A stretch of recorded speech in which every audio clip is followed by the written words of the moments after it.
Di video kali ini, kita kembali belajar pada tema 8, subtema 2, muatan pelajaran Bahasa Indonesia. Menjelaskan tokoh protagonis dan antagonis dalam cerita fiksi. Berdasarkan fungsi tokoh dalam suatu cerita, tokoh dibedakan menjadi tokoh protagonis dan antagonis. Tokoh protagonis adalah tokoh utama dalam suatu cerita, atau bisa juga tokoh yang memiliki sifat baik.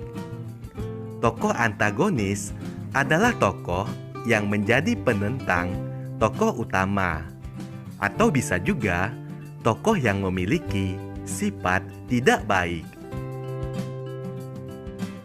Mengidentifikasi tokoh protagonis dan antagonis dalam teks fiksi.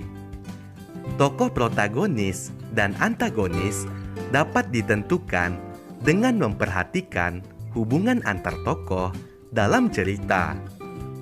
Tokoh protagonis akan selalu ada dari awal, tengah, hingga akhir cerita. Peristiwa-peristiwa dalam cerita berfokus pada tokoh protagonis.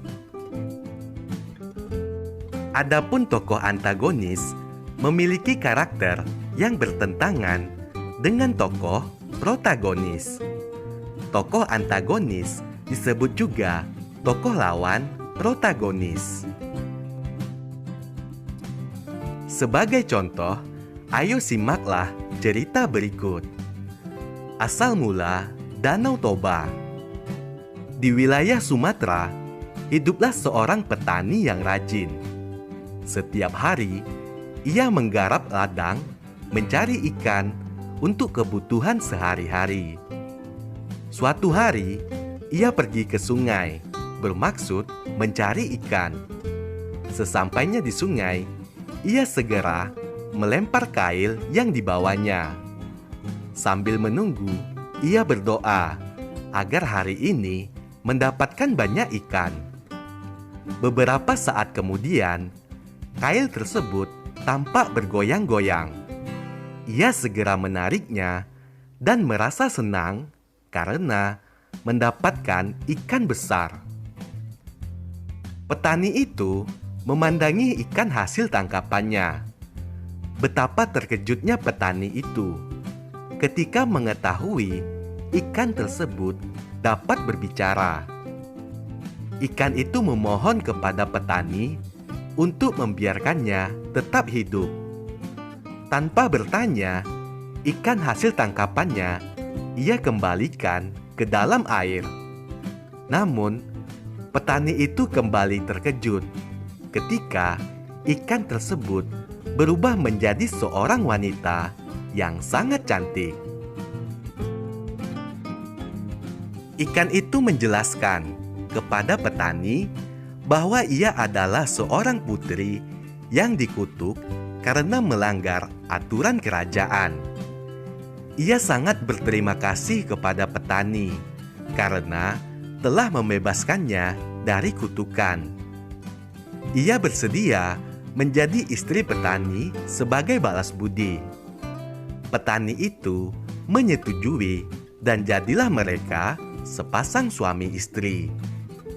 Mereka berjanji untuk tidak menceritakan asal-usul sang putri. Jika janji tersebut dilanggar, akan terjadi malapetaka. Beberapa waktu kemudian, mereka dikaruniai seorang bayi laki-laki yang tumbuh menjadi anak yang tampan dan kuat. Anak tersebut memiliki kebiasaan selalu merasa lapar, sehingga semua jatah makanannya dilahap tanpa sisa. Suatu hari, ia mendapat tugas menghantar makanan untuk ayahnya ke sawah. Sebelum sampai di tempat ayahnya bekerja, semua makanan tersebut dilahap habis olehnya hingga ia tertidur di gubuk. Sambil menahan lapar, petani itu pulang ke rumah. Dalam perjalanan pulang, ia melihat anaknya tidur di gubuk dan segera membangunkannya. Setelah anaknya terbangun, petani itu segera menanyakan makanannya. Anak itu mengatakan bahwa makanannya sudah habis ia makan. Mendengar jawaban anaknya, petani itu marah dan menyebut si anak sebagai anak ikan. Tanpa sadar, petani tersebut telah melanggar janji dengan istrinya. Seketika itu, anak dan istrinya lenyap.